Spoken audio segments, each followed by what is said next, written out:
ሚስት ከማግባት በፊት ስለ ሴት ጠባይ ማወቅ አለባችሁ።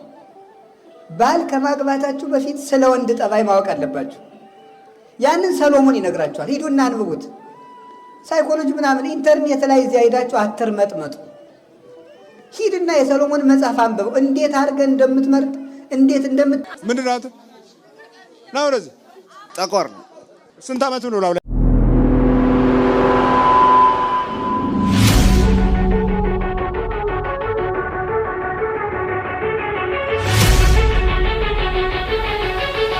ሚስት ከማግባት በፊት ስለ ሴት ጠባይ ማወቅ አለባችሁ። ባል ከማግባታችሁ በፊት ስለ ወንድ ጠባይ ማወቅ አለባችሁ። ያንን ሰሎሞን ይነግራችኋል። ሂዱና አንብቡት። ሳይኮሎጂ ምናምን ኢንተርኔት ላይ እዚያ ሄዳችሁ አትርመጥመጡ። ሂድና የሰሎሞን መጽሐፍ አንብበው። እንዴት አድርገን እንደምትመርጥ እንዴት እንደምትኖር ይነግራል። እናት አባትን ማክበር ምን ጥቅም እንዳለው፣ ልጅ አስተዳደግ እንዴት እንደሆነ፣ ልጆቻችሁ እንዴት ማሳደግ ግራ ከገባችሁ ሂዱና አንብቡት። እሱን መጽሐፈ ምሳሌ፣ መጽሐፈ መክብብን በደንብ አንብቡት። ጊዜያችሁን እንዴት መጠቀም እንዳለባችሁ ይነግራችኋል። ለዚህ ነው ሰለስቱ ምዕት በፍትሐ ነገሥት ልጆችን ስታሳድግ መጽሐፈ ሰሎሞንን፣ መዝሙረ ዳዊትን፣ መጽሐፈ ሲራክን እያነበብት ካሳድጋቸው የሚሉ። በስጋቸውም ትጉ ተማሪ ይሆናሉ። ቢሾሙ እንዴት እንደሚኖሩ ያውቃሉ። ቢያገቡ እንዴት እንደሚኖሩ ያውቃሉ። ፍርድ ያውቃሉ። ቢነግዱ እንዴት እንደሚያተርፉ ያውቃሉ። የትኛውን ጉዳይ ላይ ምን ማድረግ እንዳለባቸው ያውቃሉ። ጥበብ ማለት ምን ይመስላችኋል? ጥበብ ምንድን ነው ታውቃላችሁ? አታውቁም? ስለ ጥበብ ጥበብ ማለት አንድን ነገር የትና መቼ እንደሚያደርጉት ማወቅ ማለት ነው። ጥበብ ማለት እሱ ነው። የት ነው የምታደርገው? አንዳንድ ጊዜ ዝምተኛ ነን ብለን መናገር ያለብን ቦታ ላይ ዝም እንላለን። እንደ ድንጋይ መናገር የነበረብህ ሰዓት ላይ መናገር የሌለብህ ሰዓት ላይ ደግሞ ትለፈልፋለህ። ይሄው እኮ ችግር እሱ ነው። ዝም ባለበት ሰዓት መለፍለፍ፣ መናገር በሚገባህ ሰዓት እድልህን ማባከን፣ ያንን ሰዓት ደግሞ አለመለየት። ጥበብ ማለት የት መቼ ምን ይደረጋል ብሎ መለየት ነው። ዕውቀት ማለት ምንድነው ብሎ መናገር ነው። ዕውቀት ማለት ይሄ አትሮንስ ምንድነው ብሎ ማወቅ ነው። ጥበብ ማለት ደግሞ ይሄንን አትሮንስ የት ነው የምጠቀመው፣ ለምንድና መቼ ነው የምጠቀመው ነው። ለምሳሌ ይሄንን አትሮንስ የራት ማቅረቢያ ማድረግ ልክ አይደለም። በቦታው በጊዜው መጠቀም ማለት ነው። ይሄን ሰሎሞን ይነግራቸዋል።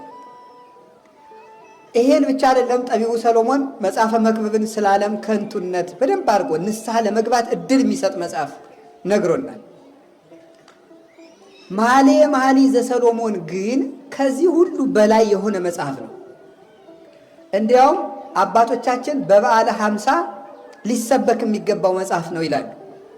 እነ ቅዱስ ጎርጎርዮስ፣ ሌሎችም ሊቃውንት ጎርጎርዮስ ዘኑሲስ ዘንዚናዙ በበዓለ 50 ጊዜ ያስተምሩት ነበር መኃልየ ዘሰሎሞን። እና መንግስተ ሰማያት ውስጥ ቤተ ክርስቲያን የምትዘምረው መጽሐፍ ነው ይባላል። ቤተ ክርስቲያን ውስጥ ትዘምረዋለች ቤተ ክርስቲያን መንግስተ ሰማያት ውስጥ። እና ኋላ ሙተን እንኳን የምንዘምረው መጽሐፍ ነው። አብአኒ ንጉሥ ውስተ ጽርሑ፣ ንጉሥ ወደ አዳራሹ አገባኝ የምንለው መንግስተ ሰማያት ገብተን ነው እንደዚያ የምንለው። በበዓለ 50 ይሰበክ የተባለም በዓለ 50 የመንግስተ ሰማያት ምሳሌ ስለሆነ ነው። እዚያ ውስጥ ገብታ ስለ እመቤታችንና ስለ ጌታ፣ ስለ ቤተ ክርስቲያንና ስለ ጌታ ተዋህዶ አንድነት አመስጥሮ የተናገረ እንደ ሰሎሞን ያለ የለምና መኃልየ መኃልይ ማለት ከመዝሙራት የበለጠ መዝሙር ማለት ነው።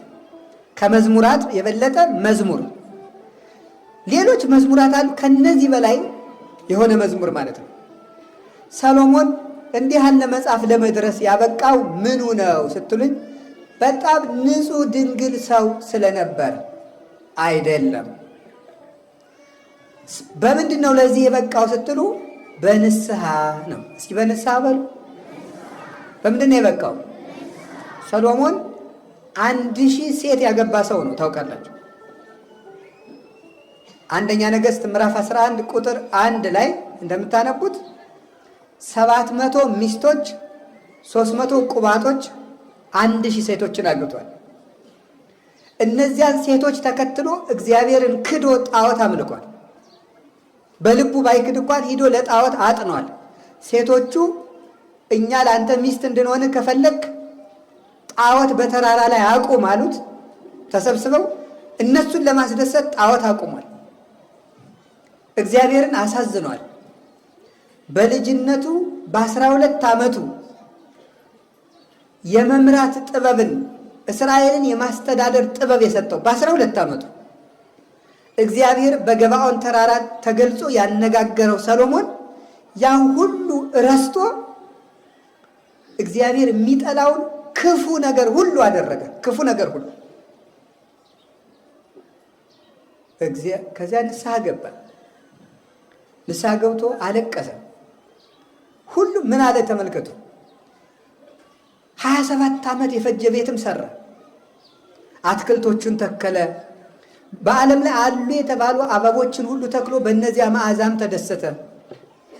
ድምፅ አላቸው የሚባሉ አዝማሪዎችን ሁሉ አሰብስቦ መሰንቆ አስመታ። የሚረግጠውን ምንጣፍ ከዕንቁ እንዲጠለፍበት የዕንቁ ሐረግ ከወርቅ በላይ የዕንቁ ሐረግ እንዲጠለፍበት አደረገ።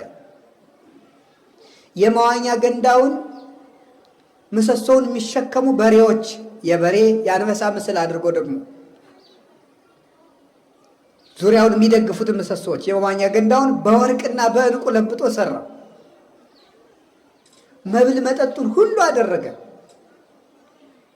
ዓይኑ የደረሰባቸውን ሴቶች ሁሉ ወደ ቤተ መንግስቱ አመጣ። ያን ሁሉ አደረገና ሲያየው ምንም ጉልበቱን ማልቆ ከእግዚአብሔር ጋርም ተጣልቶ መንፈሱ ርቆት አይምሮው ታውቆበት ብቸኝነቱ ብቻ ከአይምሮው ውስጥ ቀረ። የዚህ ጊዜ ምን አለ? ከፀሐይ በታች አዲስ ነገር የለም። ፀሐይ ይወጣል ይገባል፣ ትውልድ ይመጣል ያልፋል፣ ሁሉም ነፋስን እንደመከተል ነው አለ። እስኪ ነፋስን እየተከተላችሁ ሩጡ። ዛሬ ከሰዓት ትይዙታላችሁ። ልብ ከመፍረጥ ውጭ የነፋስ መጨበጫ የለውም። ልብ ከመፍረጥ ውጭ የዚህን ዓለም ደስታ እንፈልገዋለን፣ ይርቀናል፣ እንፈልገዋለን፣ ይርቀናል፣ እንፈልገዋለን። ተማጸኗት። እናንተም አሁን የምነግራችሁ አስገራሚ ምስክርነት ስላለኝ ነው። በመቃብሯ ስፍራ የተደረገ ማለት ነው። ያደረገችላትን ለአንዲት እህት እንግዲህ ይህች እህት እናቷ በጣም ይታመማሉ፣ የሐሞት ጠጠር ተብለው ማለት ነው። እንግዲህ ለሕክምና ብር አዘጋጅተዋል። ኦፕራሲዮን መሰራት አለባቸው ተብለው ማለት ነው። ከዛም እንግዲህ አንድ ነገር አይታ ነበር ዩቲዩብ ላይ የቅድስት አርሴማ ወደ አርሜኒያ ጉዞ እንዳለ እና በዛም መምጣት የምትችሉ እንድትመጡ የሚል ማለት ነው። ከዛም ትዝ ይላታል። ያንን ቪዲዮ ዩቲዩብ ላይ ገብታ መልሳ ትከፍትና ልክ አሁን መቃብሯ ስፍራ ላይ እንደምታዩት ፖስት አድርገውና እጇን ትዳስሳለች፣ ቲቪያቸው ላይ ማለት ነው።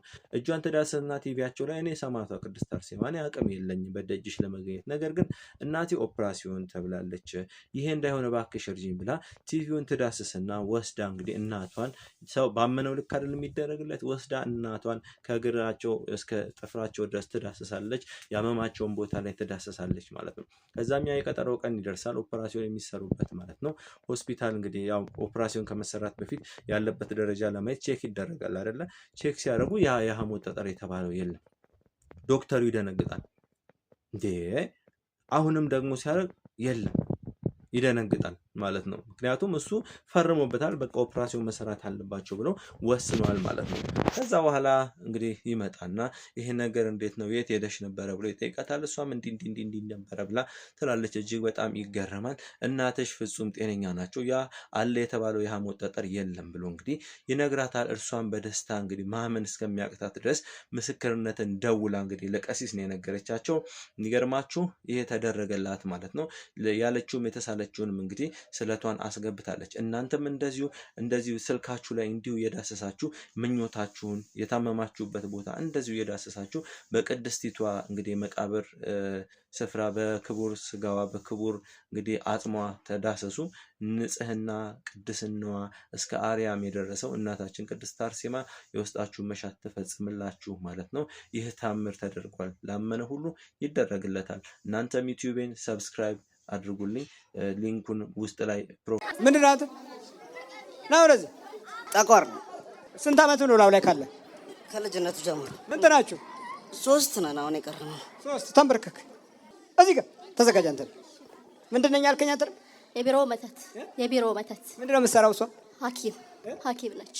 ነርስ ናት? አዎ። ነው ዶክተር? ኧረ ነርስ ናት። ሐኪሙንም በቃ ምንም አትለቅም። ለምሳ ምን ነርስ ነች? ግማታም ናት እኮ ብታይ። በቃ ሰው እኮ እሷ አይነካችሁ ይድናል። እየጸለች ነው የምገባው። በዚህ ላይ ደግሞ አይታኛ መሆናችንን ካወቀች ሪፈር ወደ አንተ። ምን አባቷ ገባት? ሪፈር ወደ ቤተ ክርስቲያን አንተ። አዎ ሪፈር ወደ አንተ። ምን አገባት እሷ እንዴ? በቃ ከዛ አስነሳንባት። አለቋን ምን አስነሳንባት? ሰራተኞችን አስነሳንባት። ጥልት ሁሉም ላይ ናቸው። በዚህ ትውልድ ውስጥ የምትጸልይ ከሆነ የምትንበረከክ የምትሰግድ ከሆነ ይጠልሃል ሰው ሁሉ። ወይ አስማተኛ ነው ይለዋል። አስማቱ ደግሞ በጣም ከባድ ነው። አስማቱ ማን ነው? የድንግል ማርያም ልጅ ኢየሱስ ክርስቶስ። ድንግል ማርያም፣ ቅዱስ ሚካኤል፣ ቅዱስ ገብርኤል፣ ቅዱስ ሚካኤል፣ ቅዱስ ሩፋኤል፣ ቅዱስ ፋኑኤል፣ በቃ እነዚህ አስማቶቻችን ናቸው። ይበቃናል። ከዚህ የበለጠ ምን አለ? ይሄንን የሚበልጥ አስማት አለ እንዴ? የሚበልጥ ቢሆን ኖሮ የፈርዖን አስማት ድል ባላደረገ ነበር። ግን የፈርዖን አስማት ባህር ውስጥ ነው የተቀበረው። በቃ ከነ ፈርዖንና ከነ ሰራዊቱ። የኛ አስማት ደግሞ ማንም የሚቀብረው አይደለም። ስለዚህ 1000 ጊዜ አስማተኛ ነው ብትሉ ምን ብትሉ ምንም የምታመጡት ነገር የለም። አይሰራም። የእናንተ አስማት የኛ ይሰራል። የተደበቀውን ያወጣል። በእግዚአብሔር ሕዝብ ላይ ሟርት አይሰራም ብሏል እኮ በለዓም። እኮ ከስራ ባረርናት 2 ወር አለቀቀች። ጭራሽ ደስ አላት። እግዚአብሔር ይመስገን። ጭራሽ ምስጋና ጀመረች። አሁን እኛ ክርስቶስ ሰፊው ማዕድ አስቀምጦላታል። ለሷ የሚሰጣትን አለኝ አለች። እሷ የሚሰጠኝ ለሱ ከዚህ የበለጠ አለ አለች። አለ አዘጋጅቶላታል በሰፊው ለሷ የተዘጋጀው አለ። አሁን እኛ በጥሩት ስንት ዓመት ነው ከያዝካት? አሁን 2 ዓመት። አዎ። ስንት ናችሁ? 5። ሰይጣን አጋንንት። እሺ። በቅዱስ ሚካኤል ስም፣ በቅዱስ ገብርኤል ስም፣ በኢየሱስ ክርስቶስ ስም፣ በስላሴ ስም ሲኦል እንገባለን። ቶሎ 7 ቀን ነው።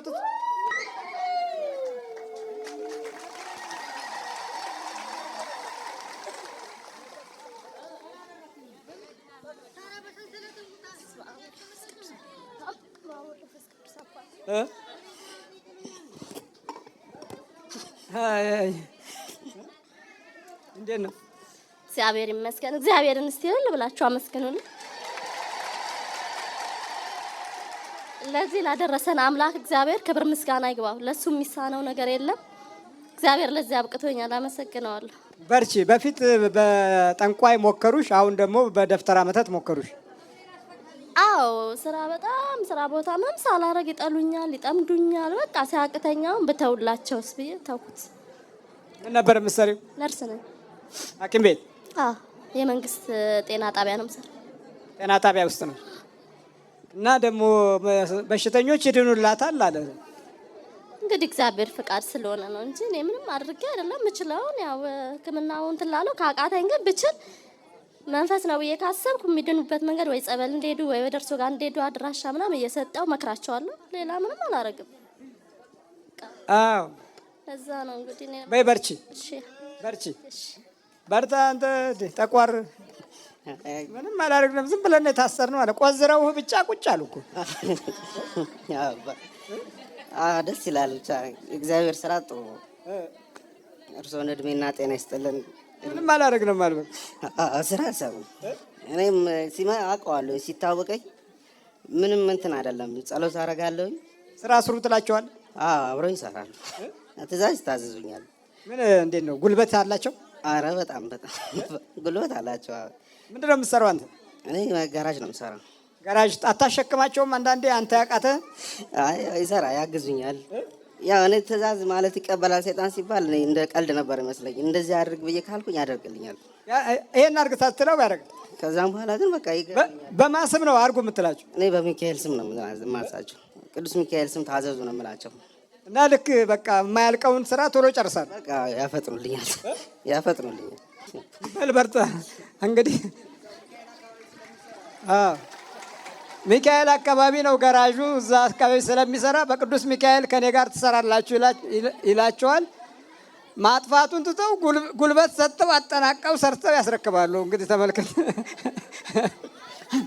አማራጭም የለም። አይ አሁን ሰይጣኑ በጎ ሆኖ አይደለም የታዘዘው በቅዱስ ሚካኤል ስለተባለ ነው። እየገባችሁ ነው? ጥሩ ሰራተኛ ሆኖ አይደለም የታዘዘው። በቅዱስ ሚካኤል ትሰራለህ ከኔ ጋር ካለው ይሰራል።